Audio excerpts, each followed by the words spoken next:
Hello my peaches, what's up? I am Pratha and welcome to today's video. In today's video, I am going to talk about some perfumes from KAYALI. I said that someday I'll be sitting here talking about KAYALI perfumes, but I did not know that this day is going to come so soon. I ordered 4 variants in the hot pink sale from Nika.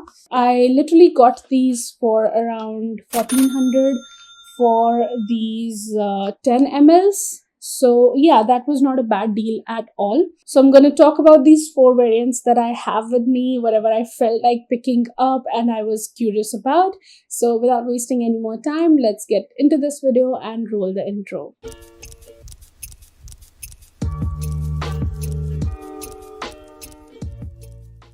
I am going to talk about the fragrances that these I feel are similar to alongside as I talk about these fragrances.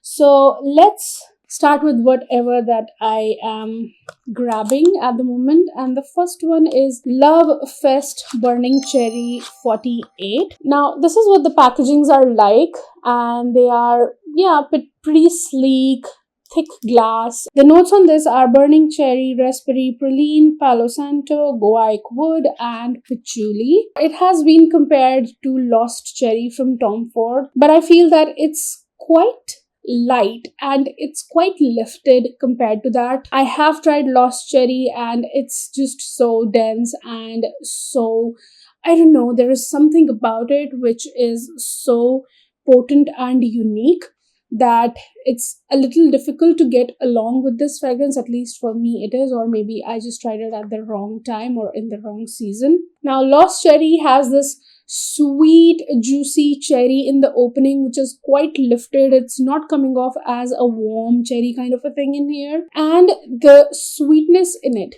like I would like to point that out, that the sweetness is kind of giving me a little just slight bit of an Arabic vibe, which is not making it smell like an Arabic perfume, but for a few seconds that sweetness in it kind of smells like an Arabic perfume for some reason. Then that sweetness kind of takes the back foot. It's a sweet and juicy cherry. There is nothing very outstanding about it, and I think I have smelled better cherry fragrances, so I am not really blown away by this, and given a choice I would not use it because that slight sweetness in the background which is kind of smelling like an Arabic sweet note in it. And what I prefer on top of this is Cherry Elixir from Victoria's Secret, because this is it's a more complex blend in here. I am amazed that I'm saying that. This is a niche perfume and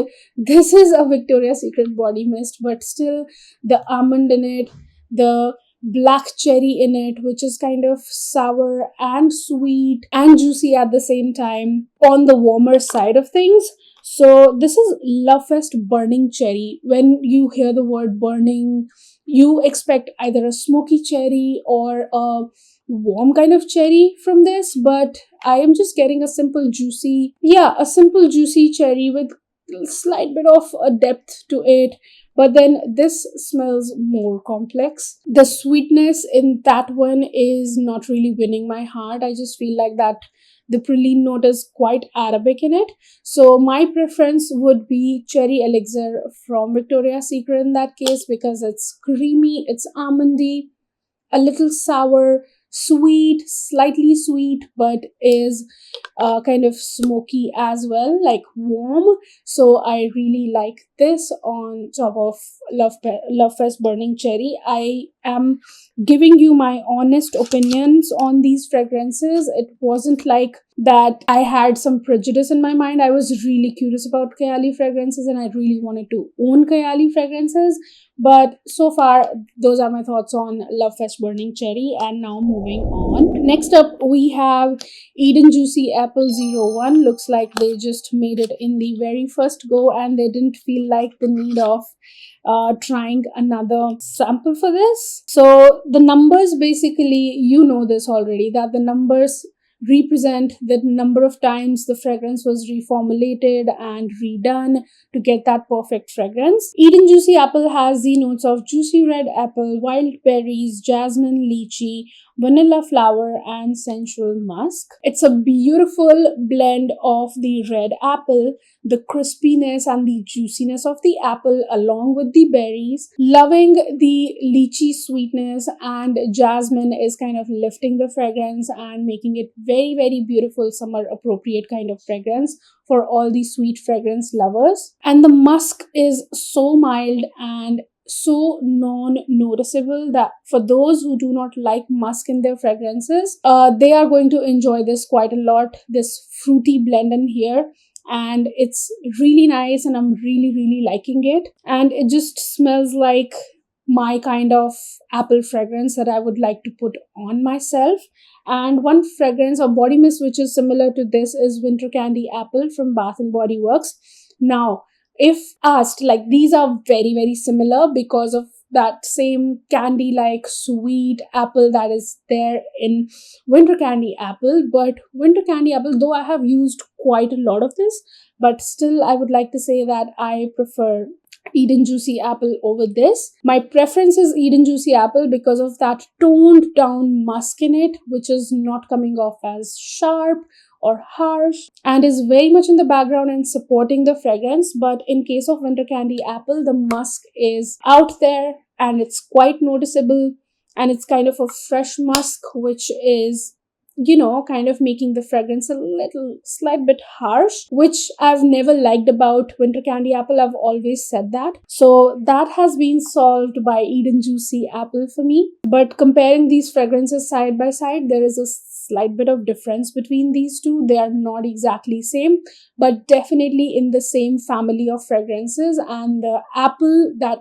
juicy crispy apple in Winter Candy Apple and Eden Juicy Apple is very, very similar. But my preference is definitely going to be Eden Juicy Apple. But considering the price on Kayali fragrances and Bath and Body Works body mists, because you can literally get this under 700 rupees in the sale time. So yeah, that's ridiculous. So considering the price, I think Winter Candy Apple will be a winner over here. But considering the fragrance, I would any day go for Eden Juicy Apple. Next up, we have Kayali Utopia Coco 21 Intense. Alright, so this one is intense and there was no other option in it. I am not sure. Let me check Fragrantica if there's a difference between the intense version or the regular version. Okay, so it looks like that this is the only one that exists. I don't know. I'll have to check on this again. Now, this is one fragrance that I was super curious about because I've been on a hunt for a great coconut fragrance. And I was just expecting that I'll get my coconut fragrance in here with Utopia Vanilla Coco because it's a mix of vanilla and coconut. But you know what? It has turned out so disappointing. I don't like it. I don't care about what other people's opinions are. I am not at all scared to put it out there that this fragrance has disappointed me the most out of the entire lot. I wanted this to be a sweet, creamy, vanillic fragrance, but this literally in here is smelling like incense sticks. And the notes on this are pear, jasmine, coconut, sandalwood, and vanilla bourbon. If you go on Fragrantica, you'll find a lot more notes on this. This is smelling like a softer version of Elizabeth Taylor White Diamonds. Very incensey, very floral. The coconut is hardly noticeable. I mean, very much in the background. I don't smell that creamy coconut or a mix of a vanilla and coconut fragrance in here or notes in here. This is so disappointing and I just hate this. Hate this, guys. This fragrance is literally like something I can get on another shop. It will make me smell like a vintage woman who is smelling incensey and all. So this is a total pass for me. Such a big disappointment and a waste of my money for sure. I would not suggest anybody at all to buy this because god, these fragrances are not easy on your pocket at all. They are like literally, they put a hole in your pocket when you buy them. And the last one that I picked up is Vanilla 28. How could I have not picked this one up? Now, This has the notes of vanilla orchid, tonka absolute, brown sugar, amber woods, and musk. Now, when I first sprayed it, I was like, this is reminding me of something. And in the smaller packaging, as you can see, the juice is so colored that it can literally leave stains on your white clothes. So just be careful about that if you end up buying this.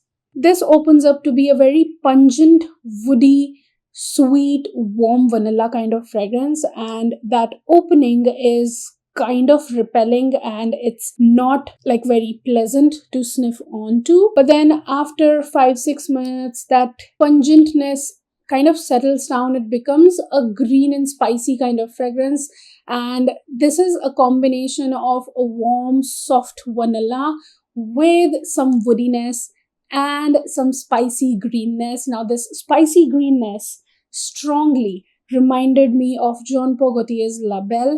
The patchouli in this and in this is pretty similar. This kind of reminded me of multiple body mists, to be honest. I definitely cannot leave behind Bare Vanilla Decadent, but I can say that Bare Vanilla Decadent is kind of a sweeter and softer version of this, because Bare Vanilla Decadent clearly misses that patchouli spiciness and greenness in it, and this is a through and through sweet, warm, dense, woody kind of fragrance, vanillic fragrance. And other body mists that it reminded me of, apart from Jean Paul Gaultier's La Belle, these two in here, Dark Case and Into the Night.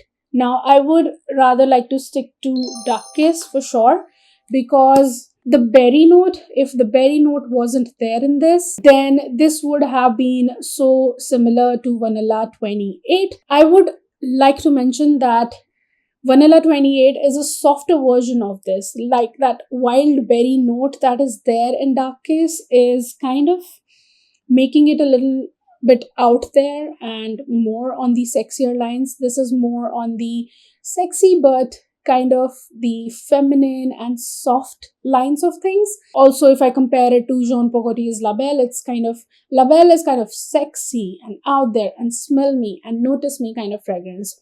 Vanilla 28, on the other hand, is I am sexy, but I am super feminine, and it's not something too much out there. It's more like your close to skin kind of fragrance. You smelling good from within, but kind of smelling sexy and warm, brown sugary vanillic. So that's the kind of vibe that this has. So it kind of reminded me of multiple things instead of smelling of just one thing. I am really liking this and I'm really going to wear this and eat in Juicy Apple, but Vanilla 28 is not very long lasting. It can hardly give me 4 to 5 hours for sure. And I don't know whether it is worth investing that much money. I can rather layer some body mists and make myself smell like what I'm just explaining to you. So yeah, those are my thoughts on Kayali fragrances. Not blown away by that, not going gaga over these fragrances. I have them now, I'm okay with it, but I could have done without them completely. So those are my final thoughts on these fragrances. If you're still here watching me and liking me, don't forget to give this video a big fat thumbs up down below. Don't forget to leave some comments and keep looking beautiful, keep smelling good. I'll see you in the next one. Bye bye. Mwah.